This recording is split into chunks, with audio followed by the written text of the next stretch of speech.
Olá, estudantes da terceira série. Nesse vídeo nós vamos falar sobre genética de populações. Vamos falar sobre o equilíbrio de Hardy e Weinberg. Hardy e Weinberg foram dois pesquisadores que estudaram o assunto em locais diferentes e publicaram mais ou menos na mesma época. O Hardy era um matemático e o Weinberg ele era um médico. E eles estudaram separados e chegaram à mesma conclusão. Por isso que tem esse hífen no nome deles, mostrando que eles são cientistas que estudaram independentemente, mas chegaram à mesma conclusão. Então, eles propuseram um modelo matemático que prevê as frequências alélicas para a próxima geração, né? E a partir da geração atual. O que eles têm por princípio? Que a frequência dos alelos em uma população tende a ser constante em determinadas condições. Quais essas condições para que isso seja constante? O número dos indivíduos é infinitamente grande, então quando eu falo de população, eu falo de indivíduos da mesma espécie. Então esses indivíduos, o número desses indivíduos é muito grande, os acasalamentos são totalmente ao acaso, né? Uma frequência que a gente chama de panmítica, não existe uma seleção, uma preferência, todos eles podem se cruzar entre todos. Eles estão isoladas e não sofrem migrações, então se eu tenho fluxo migratório para dentro, outros alelos vêm para se misturar. Então, para elas estarem em equilíbrio de Hardy e Weinberg, eles têm que estar isoladas, não sofrer migrações. Todos os genótipos têm o mesmo sucesso reprodutivo, todos eles são bem adaptados, têm esse sucesso, né? Não existe seleção natural, nem pressão seletiva e não há ocorrência de mutações dentro dessa população. Sob essas condições, essa população encontra-se em equilíbrio de Hardy e Weinberg.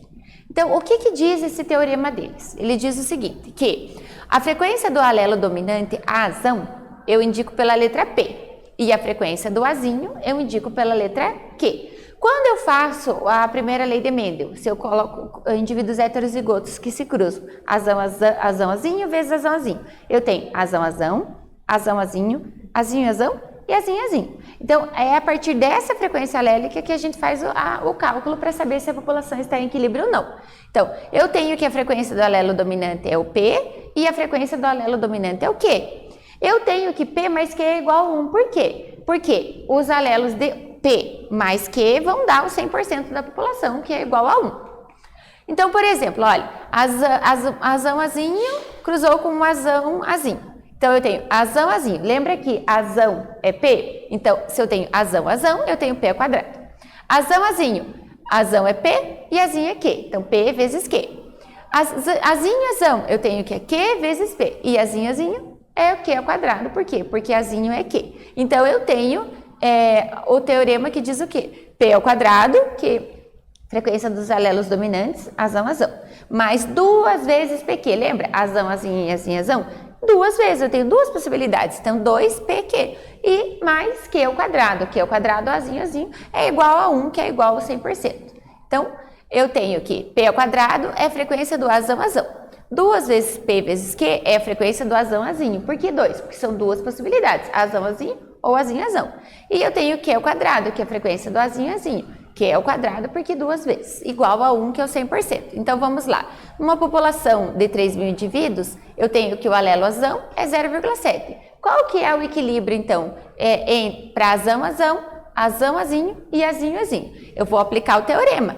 Se eu tenho que a frequência do azão, que é P, é igual a 0,7, que o exercício está me dizendo, 0,7 menos 1, que é o 100%, eu tenho que a frequência do azinho é 0,3. Então, o que eu posso chegar à conclusão? Que a frequência de azão, P ao quadrado, vai ser vezes 3.000, que é a população, 1.470. Azinho, coloco na fórmula, vai dar que é 1.260. E azinho, coloco dentro da fórmula, 270 indivíduos.